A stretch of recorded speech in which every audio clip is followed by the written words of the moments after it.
เราต้องการเปลี่ยนข้อมูลนะครับจากตารางข้อมูลนี้มันมี Product แล้วก็ Quantity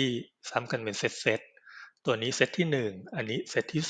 2แล้วก็ถัดไปเป็นเซตที่3โดยที่หัวตารางนะครับชื่อคอลัมน์จะมีเลข1กำกับอยู่เลข2กำกับอยู่แล้วก็ตรงนี้มีเลข3ส่วนคอลัมน์3คอลัมน์แรกนะครับเป็นคอลัมน์ที่เราต้องการ repeat ลงไปก็คือเป็น date section แล้วก็ country เคสนี้นะครับมันจะไม่ยากเพราะว่าชื่อคอลัมน์มันมีเลข1เลข2ตรงนี้กำกับอยู่วิธีทำนะครับเราเลือกคอลัมน์3คอลัมน์นี้นะฮะเป็น date section แล้วก็ country จากนั้นเราสั่งเป็น transform แล้วก็ unpivot outer column เราจะได้คอลัมน์หนึ่งก็คือเป็นชื่อคอลัมน์นะครับว่าเป็น product หรือว่าเป็น quantity แล้วก็อีกคอลัมน์หนึ่งจะเป็น value จากนั้นที่คอลัมน์นี้นะครับ attribute ตรงนี้เราไปที่ split column แล้วก็ split เป็น non digit to digit นะครับเราก็จะได้ชื่อ product กับชื่อตัวเลขตัวนี้แยกออกจากกันเป็นคนละคอลัมน์ จากนั้นนะครับคอลัมน์นี้เราต้องการ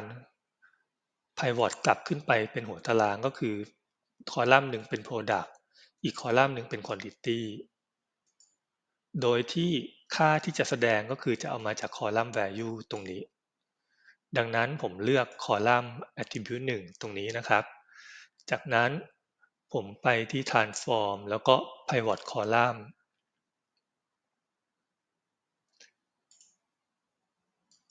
value column นะครับผมเลือกเป็นคอลัมน์ value ก็คือคอลัมน์นี้จากนั้นไปที่ advanced option ตรงนี้นะครับเราจะไม่ aggregate เราจะไม่คำนวณนะครับกดโอเคจากนั้นคอลัมน์ attribute 2ตรงนี้เราไม่ใช้นะครับคลิกขวาแล้วก็ remove ได้เลยเราก็จะได้ข้อมูลตามที่เราต้องการแล้วครับมี product แล้วก็ quantity อยู่ตรงนี้แล้วก็ส่วนด้านหน้าก็จะเป็น date section แล้วก็ country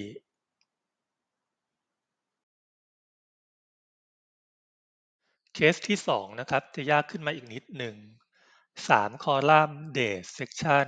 แล้วก็ country ยังมีอยู่ตรงนี้นะครับแต่ว่าในส่วนของ product กับ quantity ตรงนี้ครับอันนี้ชุดที่1ตัวนี้ชุดที่2มันจะไม่มีตัวเลข1 2กำกับแล้วนะครับเคสนี้นะฮะวิธีทำเราจะเอาบรรทัดแรกออกก่อนก็คือบรรทัดที่เป็นชื่อคอลัมน์เดิมตรงนี้นะฮะผมไปที่คอลัมน์1แล้วก็ผมฟิลไม่เอาเดทนะฮะกดโอเคจากนั้น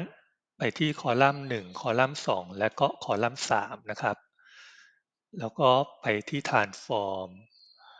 unpivot outer column เราก็จะได้ข้อมูลที่เป็น value นะครับที่เป็นชื่อแล้วก็เป็น quantity มาแล้วก็มีอีกคอลัมน์หนึ่งเป็น attribute ในเคสแรกช่อง attribute ตรงนี้มันจะเป็นชื่อคอลัมน์นะครับเป็น product กับ quantity แต่เคสนี้มันไม่ใช่แล้วดังนั้นเดี๋ยวเราต้องสร้างคอลัมน์ attribute ขึ้นมาเองเราลบก่อนนะครับเรา remove คอลัมน์นี้ออกไปก่อนขั้นถัดมานะครับเราต้องแบ่งจำนวนข้อมูลก่อนตัวนี้เป็นชุดที่1ชุดที่2แล้วก็ชุดที่3ไล่ลงไปเรื่อยๆดังนั้นเราต้องสร้างคอลัมน์ขึ้นมาอีก1คอลัมน์นะครับ running ว่าชุดนี้เป็น1แล้วก็อันนี้เป็น2อันนี้เป็น3วิธีทำนะครับเราไปที่ add column แล้วก็ add index column นะครับเริ่มต้นที่1จากนั้นเรา transform นะครับคอลัมน์นี้เราจะหารด้วย2สาเหตุที่ต้องหารด้วย2เพราะว่า ข้อมูลของเรา1ชุดนะครับจะมี2บรรทัดดังนั้นเราจะหารอินเด็กซ์ตัวนี้ด้วย2ผม divide นะครับแล้วก็หาร2กดโอเคเราก็จะได้คอลัมน์นี้มานะครับ0.5 ถึง 1 1.5 ถึง 2 2.5 ถึง 3ดังนั้นถ้าเรา round up ชุดนี้ก็จะเป็น1เป็น2แล้วก็เป็น3ผมเลือกคอลัมน์นี้นะครับแล้วก็ round up เราได้ข้อมูลคอลัมน์นี้มาแล้วเป็นตัวจัดข้อมูลว่าเป็นข้อมูลเซตที่เท่าไหร่นะฮะเซต1เซต2จนถึงเซตที่8จากนั้นเราต้องสร้าง Index Column ขึ้นมาอีก1คอลัมน์นะครับโดยที่เราจะแปลง Index Column ถัดมาเนี้ยให้กลายเป็นชื่อคอลัมน์ที่เราจะ pivot ขึ้นไปนะฮะผมไปที่ add column แล้วก็ผมสร้าง index column เหมือนเดิมเริ่มต้นที่1คอลัมน์นี้นะครับเราจะเปลี่ยนค่าให้เป็น0กับ1โดยที่0จะเป็น name ตัวนี้นะฮะพวกนี้จะเป็น0ส่วน1ก็จะเป็นจำนวนพวกนี้นะฮะก็จะเป็น1ดังนั้นที่ index ตัวนี้นะครับผมไปที่ transform แล้วก็ผมไปที่หารนะครับ modulo ผมหารด้วย2คำสั่ง modulo ตัวนี้นะครับก็คือการหารแล้วก็ดูเศษว่าเหลือเท่าไหร่ผมกดโอเคก่อนค่าที่ได้มันจะเป็น1กับ0หมายความว่า2หาร2ลงตัวครับเหลือเศษ0 2มันหาร4ลงตัวเหลือเศษ0อ๋อไม่ใช่ตัวนี้มองไม่ชัด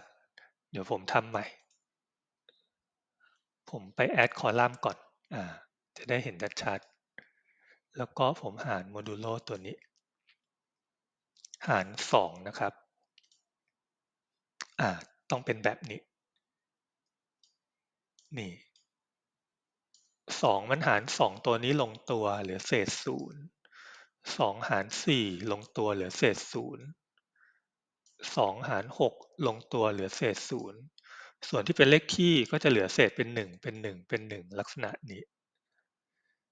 ทีนี้ผมจะไม่สร้างคอลัมน์ใหม่ตัวนี้นะครับผมลบสเต็ปนี้ออกไปก่อนกลับมาที่ตัวนี้นะครับผมไปที่ transform แล้วก็ผมหารเป็น modulo ตัวนี้เลยหารด้วย2เราได้แล้วดังนั้นคอลัมน์นี้ก็จะแทนที่ด้วยชื่อคอลัมน์ที่เราจะทำนะครับก็คือเลข1มันจะเป็น Product แล้วก็เลข0ตัวนี้จะเป็น Quantity ซึ่งอยู่ตรงนี้ดังนั้นเราสั่งนะครับไปที่ Transform แล้วก็ Pivot Column เลือก value column นะครับเป็นคอลัมน์ value ก็คือคอลัมน์นี้ตรงกันจากนั้น advanced option นะครับเราจะไม่ aggregate กดโอเคเลข1กับ0เมื่อสักครู่มันขึ้นมาอยู่ตรงนี้แล้วดังนั้นเราก็สามารถแก้ได้เลยว่า1ตัวนี้เป็น product แล้วก็ที่0ตัวนี้เป็น quantity จากนั้นคอลัมน์ index ตัวนี้นะครับเราไม่ใช้แล้วเรา remove ได้เลยคอลัมน์1ตัวนี้มันเป็น date นะครับเราเปลี่ยน type ให้เป็น date ตั้งชื่อหน่อยก็ได้อันนี้เป็น date ส่วนตัวนี้เป็นอะไรเป็นโซนแล้วก็เป็น country ได้ข้อมูลที่เราต้องการแล้วครับ